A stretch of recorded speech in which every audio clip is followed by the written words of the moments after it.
By being present at a meeting, members of the public consent to the possibility that their image and voice may be recorded. Audio recordings are published on the Shire's website following the meeting and may be released upon request to third parties. Members of the public are reminded that, in accordance with section 6.16 of the Shire of York Local Government Council Meetings Local Law 2016, nobody shall use any visual or vocal recording device or instrument to record the proceedings of the Audit, Risk and Improvement Committee without the written permission of the presiding member. I wish to draw attention to the disclaimer notice contained within the agenda document and advise members of the public that any decisions made at the meeting today can be revoked in accordance with Regulation 10 of the Local Government Administration Regulations 1996. Therefore, members of the public should not rely on any decisions until formal notification in writing from the Shire has been received. Any plans or documents in agendas and minutes may be subject to copyright. The express permission of the copyright owner must be obtained before copying any copyright material. Attendance via electronic means, nil. Standing orders, no change. There are no visitors. Declarations of proximity interest. Are there any here today? Who wish to declare? That's nil. And any declarations of financial interest is nil. Disclosure of interest that may affect impartiality is nil. And I read the attendance? Yep. So in attendance are members Shona Zorstall, presiding member, Sonia McKeever, deputy presiding member, Councillor Chris Gibbs. Is that not the councillor? No. Shire President Chris Gibbs, Deputy Shire President Denise Smythe, and Councillor Kevin Trent. Staff: Alina Bean, temporary Chief Executive Officer, Annika Burleson, Acting Executive Manager Corporate and Community Services, Rebecca Colombo, Acting Executive Manager Infrastructure and Development Services, Denise Gobber, Manager Finance, Vanessa Green, Council and Executive Support Officer. Apologies, we have nil. Leave of absence previously approved, nil. Number of people in the gallery at the commencement of the meeting are 0. Questions from previous meetings, nil. Public question time is commenced at 3:03 p.m. Written questions, nil. Public questions, nil. As there were no questions asked, public question time concluded at 3:04 p.m. Applications for leave of absence, nil. Presentations, nil. And we move to confirmation of the previous minutes. I'll ask for a mover to approve the minutes of the Audit, Risk and Improvement Committee held on the 9th of September 2025. Councillor Trent, thank you. Councillor Trent moves.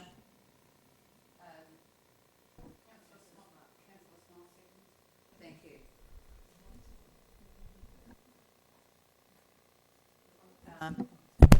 My apologies. Sorry. Does anyone wish to speak for or against the motion? There being no speakers, I'll move the motion that the minutes of the Audit, Risk and Improvement Committee meeting held on 9th September 2025 be confirmed as a correct record of proceedings.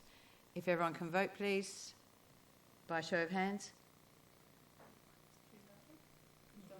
That doesn't matter. You still. Sorry, you can't not vote at a meeting. Yes, you have to vote. Oh, okay. You can vote no, but you have to vote. Yes. So that is unanimous. Announcements by presiding member without discussion, nil.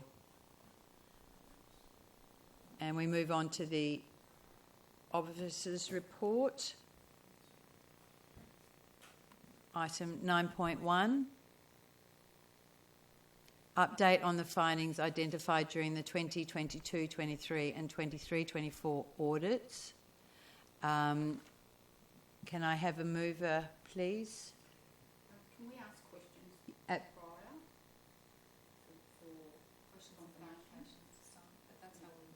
Oh, is it? My apologies. Everyone does it, the order slightly different. Okay, so I will open for... Just to, just to clarify stuff. Oh, no, that's fine. Just some do the moving first. But, sorry, before we do that, can I just ask, does administration want to speak to the papers first? Do you want to provide an overview and speak to the papers before I open up for questions? Or shall we go straight to questions? We don't normally, but entirely happy to do that. If you would like... Okay, we can perhaps discuss for a later meeting. I will open for questions. Councillor Smythe, thank you. Perhaps we should put it on the table because I just want to ask the questions with regards to the findings.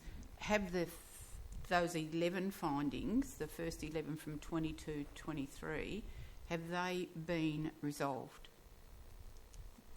Ms. Behan. Thank you, through the chair. So other than the significant findings that we've got there now, so we've got one from our previous year, and I'll just have a look to our EMIDS and finance manager, just see whether that was a 22-23 or was it just a 23-24, the one that we still have as a significant. You could just scroll through the report while we're talking. So they have been resolved to a point where they've also been brought back through the Audit and Risk Committee for acceptance of any residual risk. So treatment has been undertaken. The issues have been resolved to the auditor's satisfaction, which is important, the OAG, and the independent auditors next year. And they've all been brought through the Audit and Risk Committee and our quarterly reporting. We report to say what treatments we've put in place, whether we believe there's any residual risk, and whether we accept them or not. So an example would be the bank recs. They have been resolved to the auditor's satisfaction, so you'll see that's not a significant finding going forward.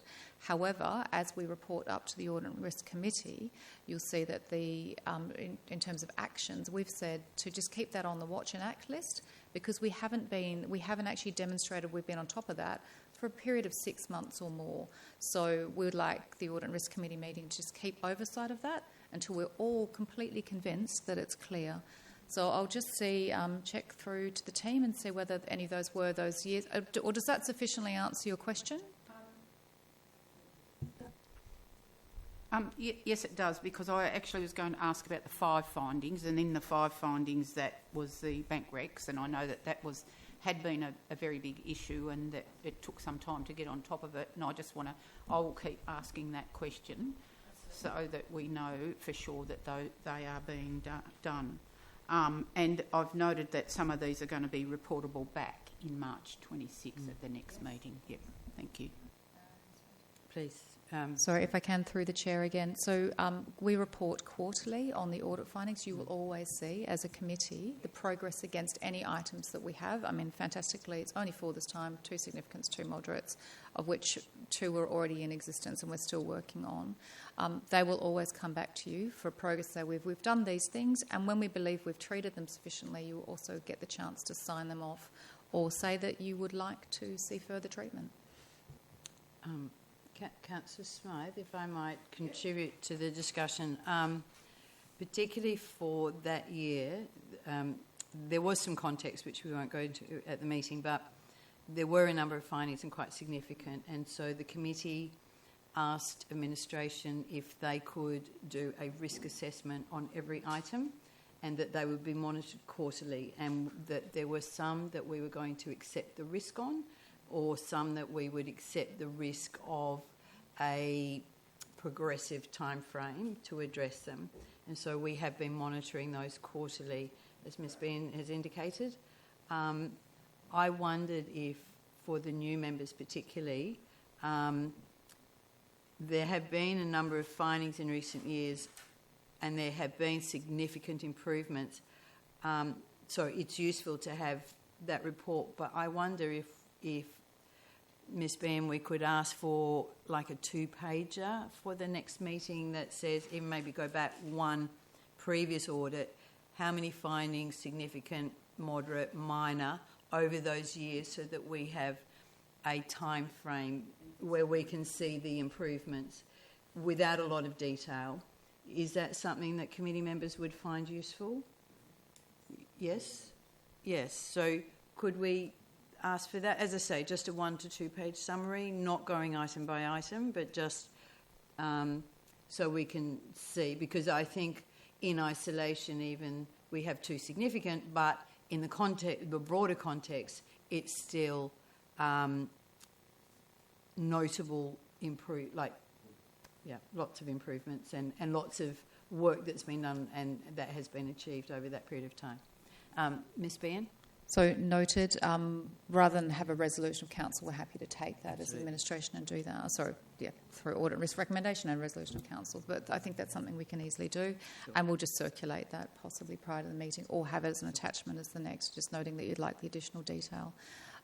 Just to talk to it very quickly, we have had an interesting relationship with the OAG over time, and which started with a year of some 22, 23 findings, of which 11 was significant. The following year, we had resolved all but 5 of those, which was outstanding work by the administration to work on that, given that we only had a couple of months between the audit starting. It concluded in April, and then we had a couple of months before they started testing us again. That was then followed by another year with something like 11 significant findings, dropped down, I think, to 5 it was last year, dropped down to 2. You can see significant progress. The teams have swapped out, but the commitment of the administration as a whole towards progressing and improving and reporting on those has shown dramatic improvements, and our audits are getting simpler and quicker. It'd be really lovely one day to have none, but they love to find something, so we'll see how we go. Councillor Trent. Yes.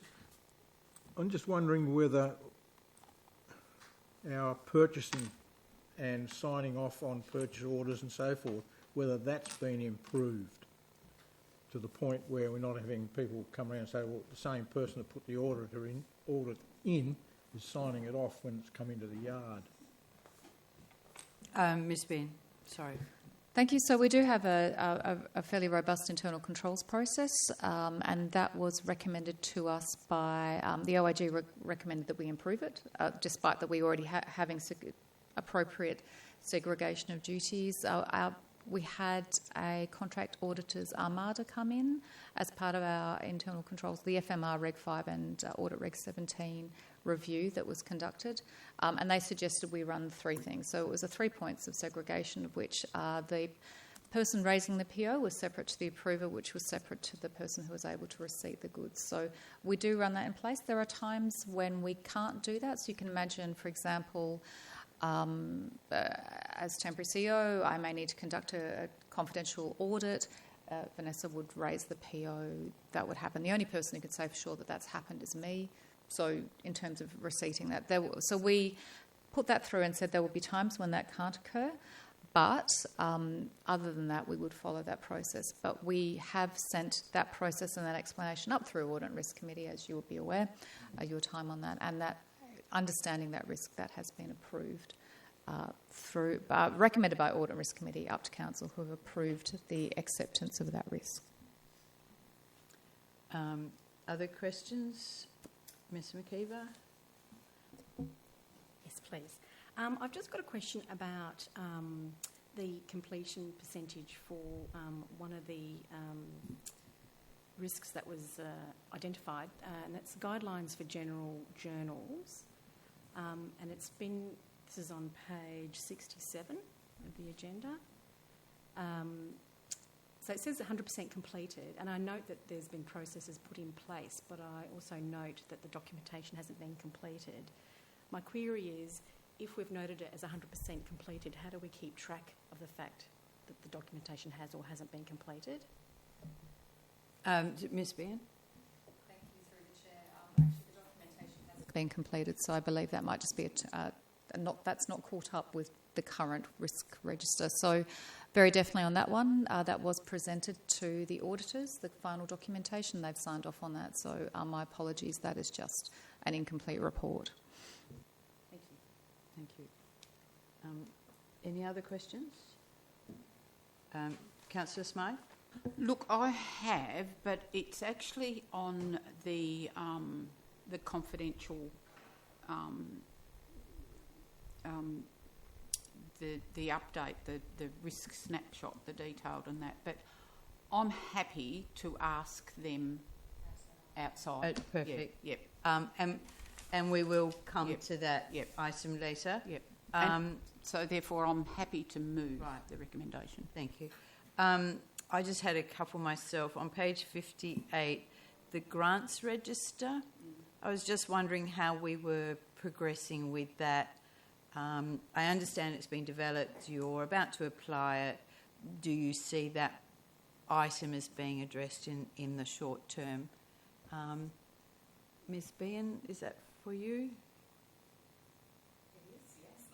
Thank you. So, Sorry, thank you through the chair. I am unsure exactly as to where that piece is. If I could just direct that to the acting EMCCS. sure. Thank you through the chair. So at the moment we are tracking the grants themselves through our cascade reporting. We are still working on a more user-friendly way of tracking the actual financials properly. With, I might pass over to the manager of finance who can talk to that a little bit more. Sure, thank you. Yeah, through the chair, the current grant register that they've set up doesn't actually address the requirements of AASB 15 and 1058. Right. So I'm looking at something else for that in relation to what has come through our training things, so that we can pick that up and make the assessment through what's in the grant applications as to whether we have to treat them as a contract liability or whether we recognise them at the time. The register that we've got is great for keeping track of the grants, but it's not actually serving this purpose. Yep. Okay. So it is still a work in progress. Okay. That's helpful. And if I had one other on the next page, which is plant recovery cost. Page 59. I just, having a look at the comments, I wasn't entirely sure if we're there or not. I know it's got 50% and it says it's not a finding, but then we do want to review it again. I think what you're saying is you think you've got a process in place and you just want to validate it by doing a subsequent review. Ms. Bean? Thank you through the chair. I'll pass that on to our finance manager also.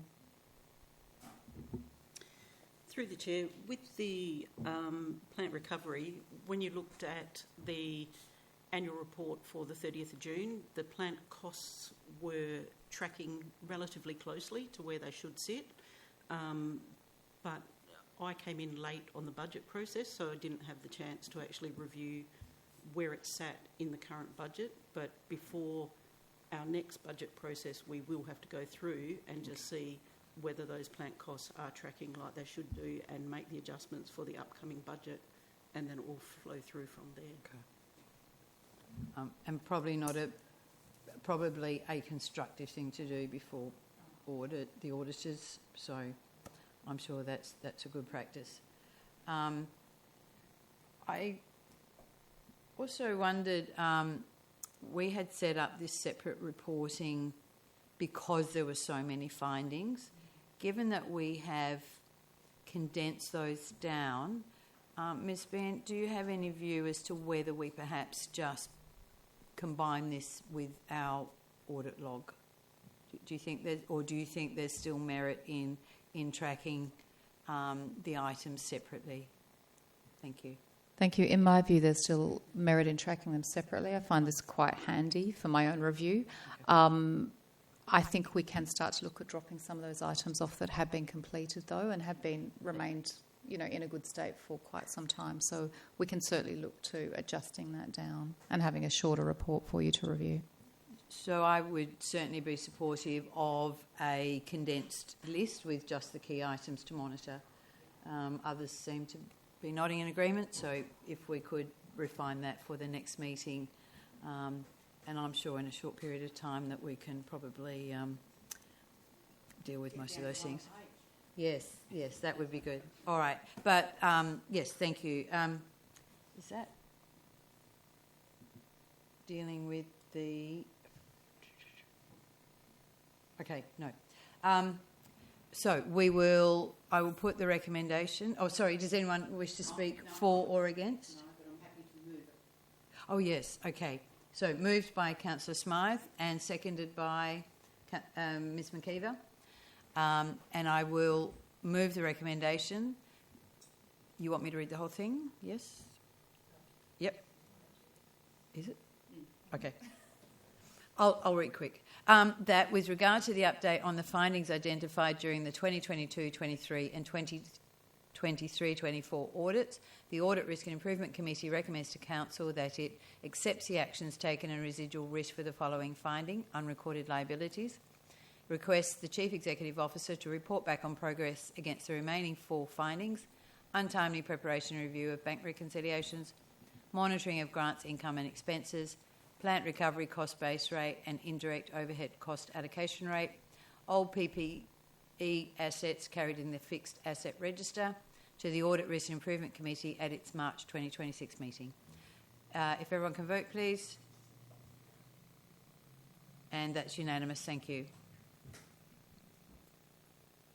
And we will move on to item 9.2, risk management update.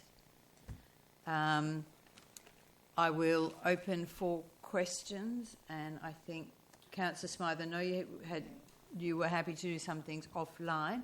Are there any questions you wish to ask at the meeting? No, look, I'm quite happy to do it offline, because I just think that I know that that risk register was re-looked at, because I did find a couple of things, but they're only little things that dates, and I don't think Lyndon's name should be in it anymore and things like that. That's all. So other than that, I'm happy to move it. Okay, thank you. Ms.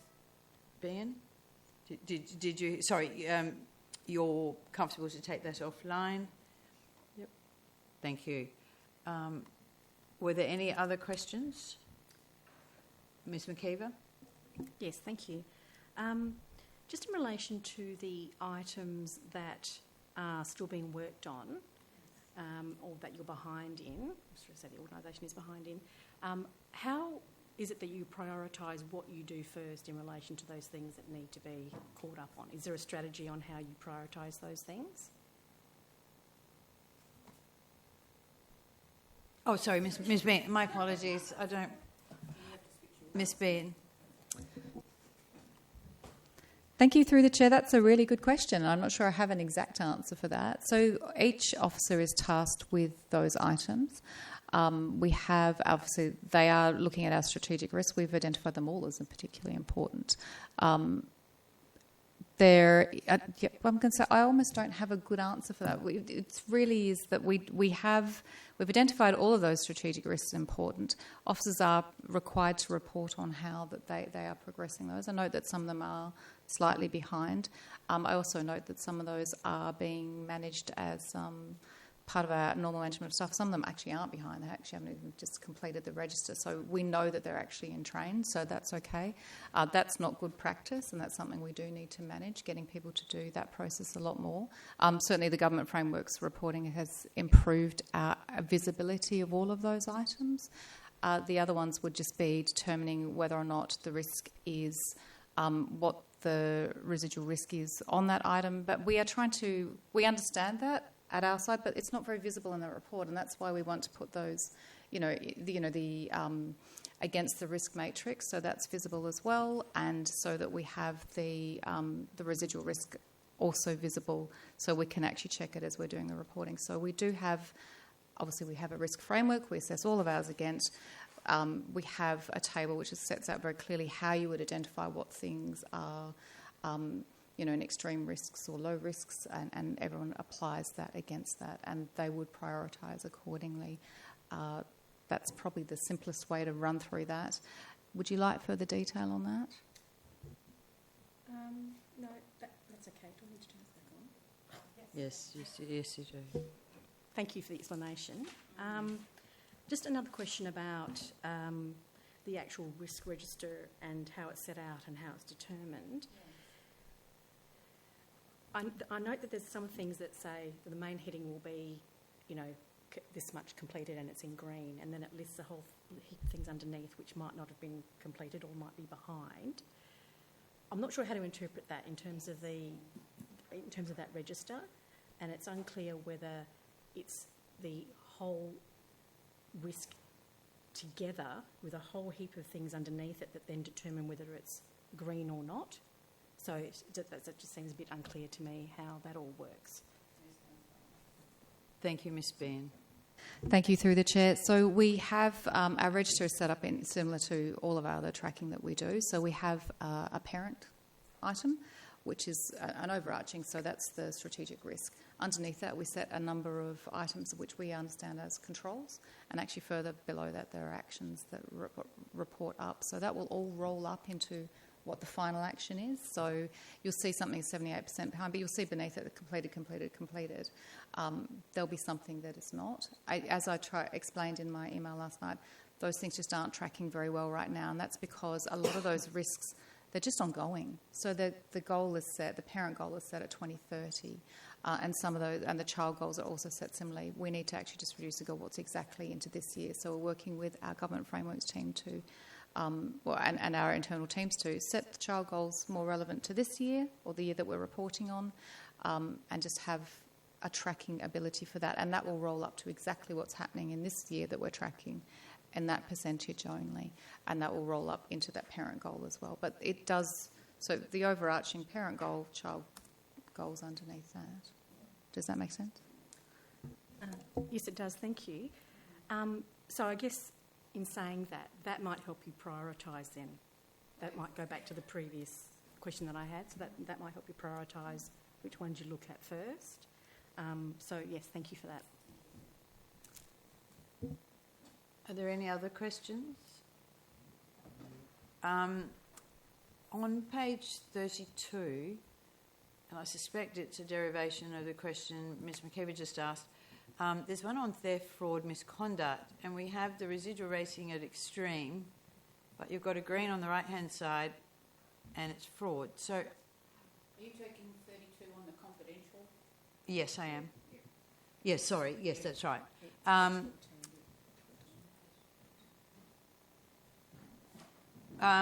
So is someone able to speak to that? Because at face value, theft, fraud, misconduct with an extreme rating is something that should be a major focus area for this committee. So, yes.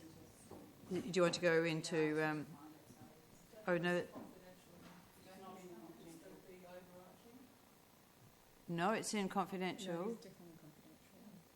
Page 14. Why are you saying 14 and I'm saying 32? Oh, Yeah. well, sorry. Maybe... No, 32. Yeah, thank you, because it's not on page 14. No. So, no? I know which one it is because I think I looked at the previous... There was another document sent out today that was updated. Right, no, it wasn't that. Don't know. Oh, it wasn't that one. No, it's the original document that we were sent, because I didn't open that second one because I was in a meeting at the time. Okay. So I'll open the second one.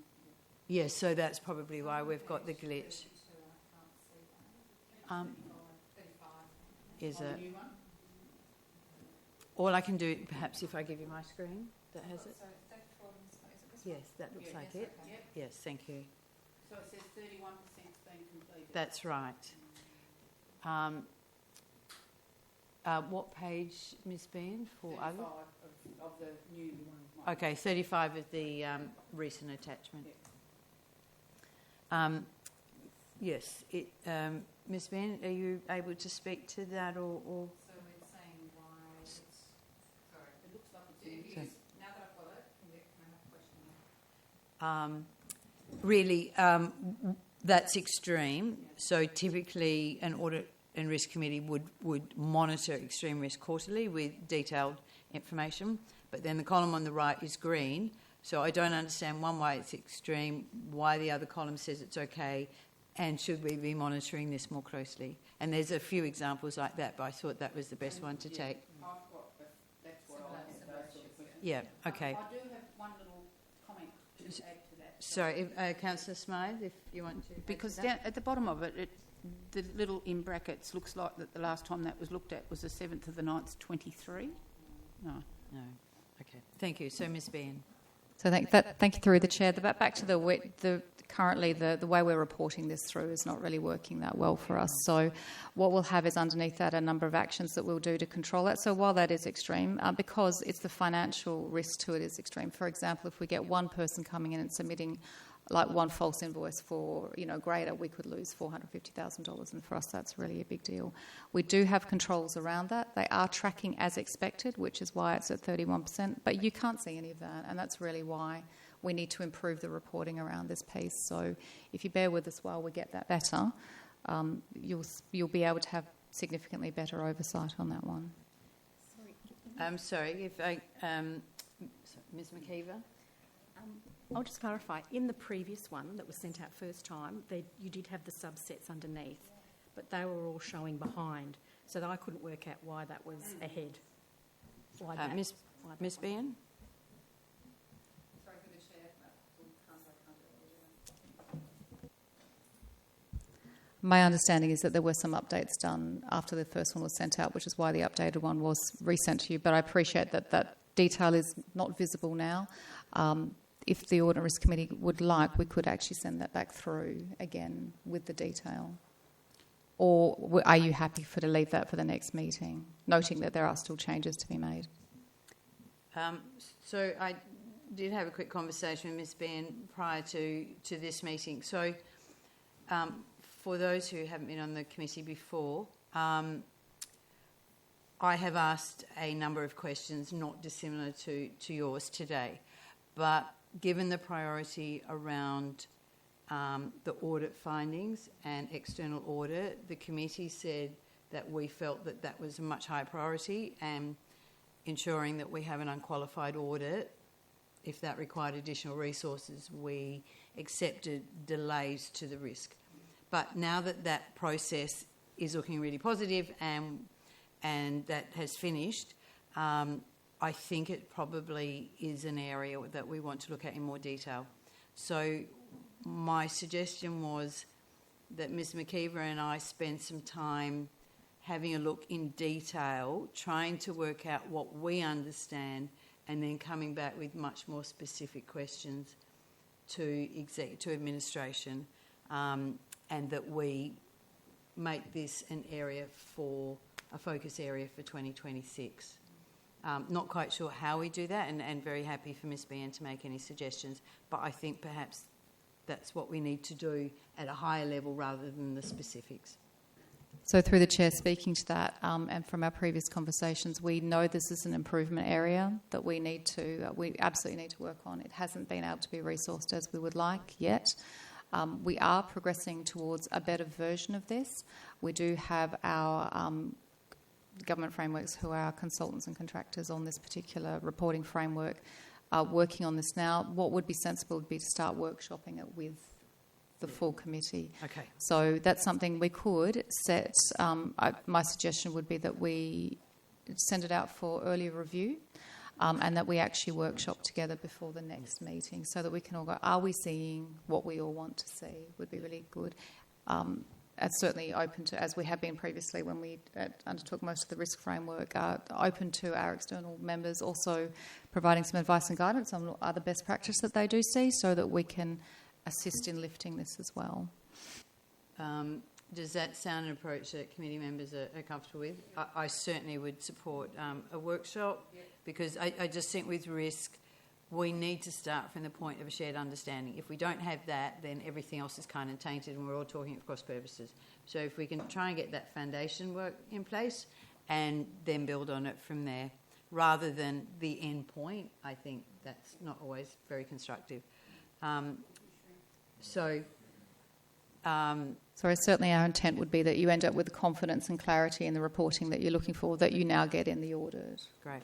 Okay, thank you. So on that note, if there's no other questions, I will ask for a mover for this motion, Councillor Trent, Right. and Moved. a seconder. Councillor Gibbs, thank you. The motion is that with regard to the risk management update as at December 2025, the Audit, Risk and Improvement Committee recommends to Council that it notes the progress made to date in relation to the Strategic Risk Register, requests the Chief Executive Officer to present a risk management update, including specific reporting on the Strategic Risk Register, to the Audit, Risk and Improvement Committee at its March 2026 meeting. People can vote, please. And that is unanimous. Thank you. The one we're all waiting for, item 9.3, the annual financial report.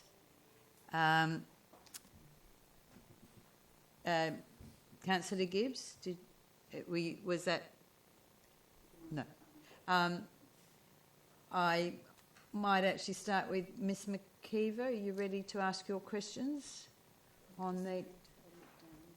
Yes, if we all call up the pages we need.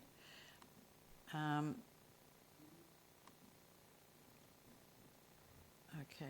what page am I?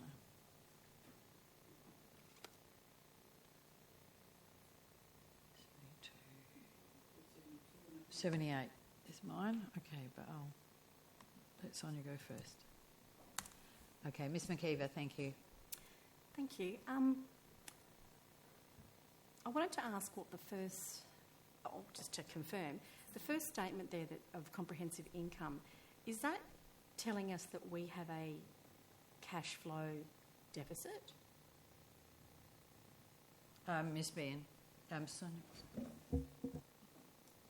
Thank you. Through the Chair, I'm going to direct most of our questions through to our Finance Manager for this one. Thank you. Through the Chair, no, this is just a operating statement and it's got non-cash components in it as well. So you've got your depreciation of 6,900,000 in as an expense, and if you took that out, that would change that comprehensive income statement. Ms McKeever? Okay, so there is no cash flow issue then at all, just in terms of we're not including assets and things in terms of the picture of the financials.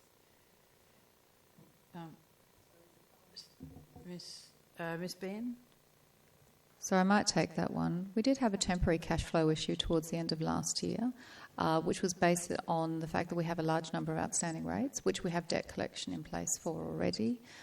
That has started to flow in now that they're becoming significantly more active. Last year's one was largely based on a number of grants that we hadn't actually had realised. So we had completed the work, paid for the work, but hadn't actually had certification through the OIG. That was the LRCI and R2R funding. Those things have now been resolved and they're in, and there is no reason to expect we have a cash flow issue into this year. Through to our Finance Manager, anything you'd like to add to that one? Thank you. The statement of comprehensive income doesn't actually reflect cash flow. It's just your income and expenditures throughout your operating statement. So the cash flow comes further down in one of the other statements. Thank you. Any other? Yeah. So perhaps I might ask a couple. Right. Okay. So in terms of comprehensive income, essentially you're saying that bottom line there is in effect EBIT, earnings before interest and tax, as opposed to EBITDA. Yeah. So, but there's still operating deficits, you know, at that level. I wondered if I would like to get a sense of how we're tracking on that, and if that, given that so many of your assets you can't sell, and you have a lot of restricted cash through grants, etc., is that problematic? What's the trend line? What do you predict for the short-term future, and is that having an impact on cash? Ms Bean? So looking at our long-term financial plan, there was a moment where we were heading towards a decreasing gap in our operating expenditure and income. I'm assuming this is what you're speaking about. So, which was heading towards leaving us not enough money for investing activities, so renewal of assets, etc.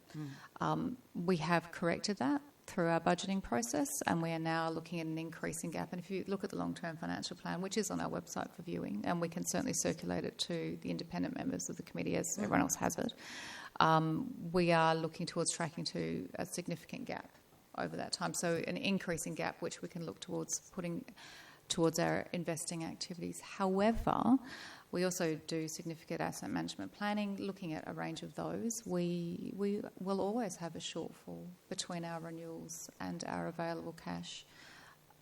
That's something we address either via grant funding or reconsidering the life of the asset or the usable life of the asset. So, and we do attempt to put to council items for decommissioning or demolition, and that's a council decision to make as well. Does that cover that in enough detail? Yeah. Got enough money to do the roads? Well, basically, yes. Thank you for that concise summary. And I think it would be, I would appreciate seeing the long-term plan, and then perhaps I may come back with some follow-up questions at some meetings next year. Before we go to the audit report, page 101, the annual leave provision, there is obviously a tendency for that to creep up over time. I'm pleased to see that it looks like you're managing that. And I wonder if you think that amount is about right or if it needs to come down, but I will just note the improvement. So, Ms. Ben, if you have any comment on that? Thank you. We are actively managing that, so you're correct in noting that. We believe the provision is correct because we review it quite thoroughly. Good. Okay. People Councillor are Tran? actually taking their leave when it's due rather than accumulating it over several years. Ms. Ben? Certainly, we work closely with our teams to do that. So that can sometimes take some encouragement, and other people are very excited to take it. So, but we manage that, and all of our managers work closely with their staff to ensure that they are coming up with a plan for taking it if it's exceeding our required limits. There's also every year as we prepare the budget, we have a salaries questionnaire that's prepared, in which all managers are required to comment on the leave that their team does have. The implications that might have on the budget and what the plans are for them to take leave. So it's constantly in their minds. Thank you. Before we move on to the audit report from OAG, are there any other questions on the financials? No? We'll move on to the audit report. So if I could just speak briefly, we had the interim audit OAG speak to us and the external auditors next year at interim audit, and they highlighted some concerns. There are some significant findings, which is, not ideal. However, in the broader context, I don't think it could be underestimated that there were concerns around potentially having a qualified audit. We have an unqualified audit. Significant findings have reduced significantly. I have no doubt that the finance team has put in an enormous amount of work, and I hope that the committee, that they recognise that the committee has seen that, and that we have tried to be constructive in balancing the work priorities. But I don't think it can be underestimated the achievement within a few years on really significant issues. So doesn't mean we don't have some questions, but I would like that noted and passed on to staff, please. Questions?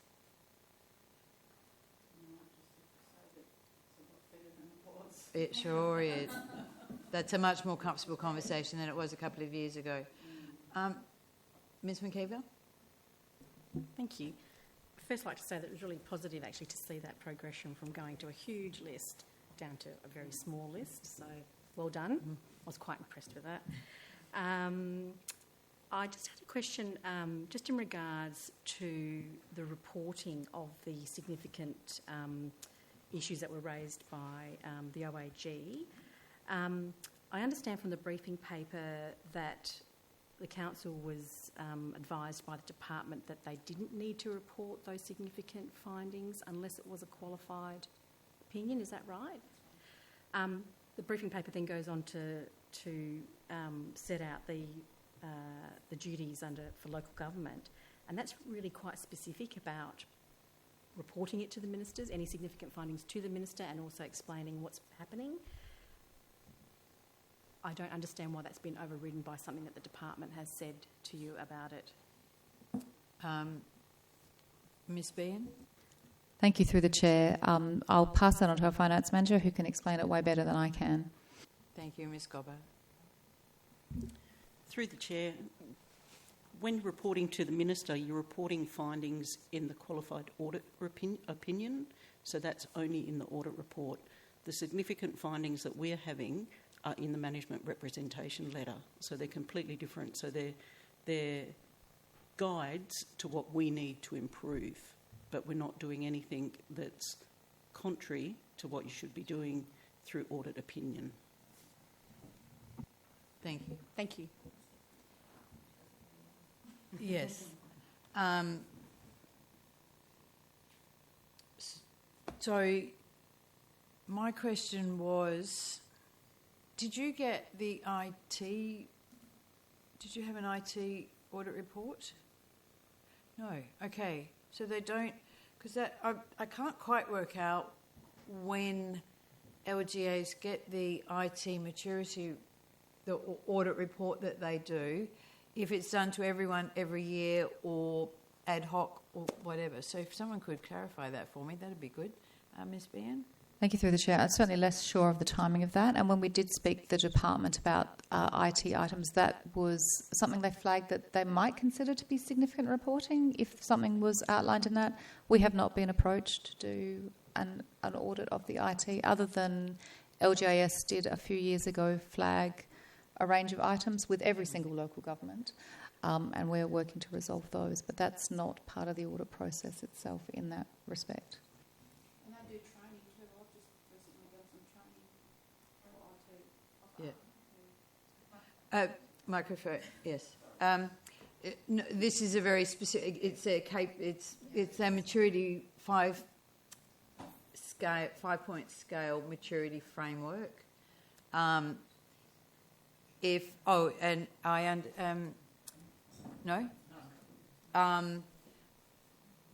a very tough assessment, so I'm certainly not suggesting we do, but I'm just curious if you.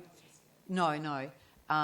So the really large, mature organisations are averaging 2 out of 5. So I think it would be a tough process. So please, it was just a case of if it's around, I'd like to see it, but not unhappy. No. Just for further detail, obviously we are still managing our IT risk through our contracted IT, focus, IT providers, and they are looking at the essential 8s and seeing how we track against those, but we have not had an OAG audit in IT yet. Yeah. No, absolutely fine.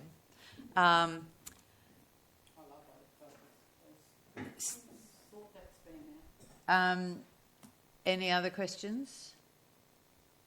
I'll move the motion. Oh, sorry, and a mover? Councillor Smythe, seconder. I'm happy to move it. Councillor Trent. Councillor Trent. Thank you.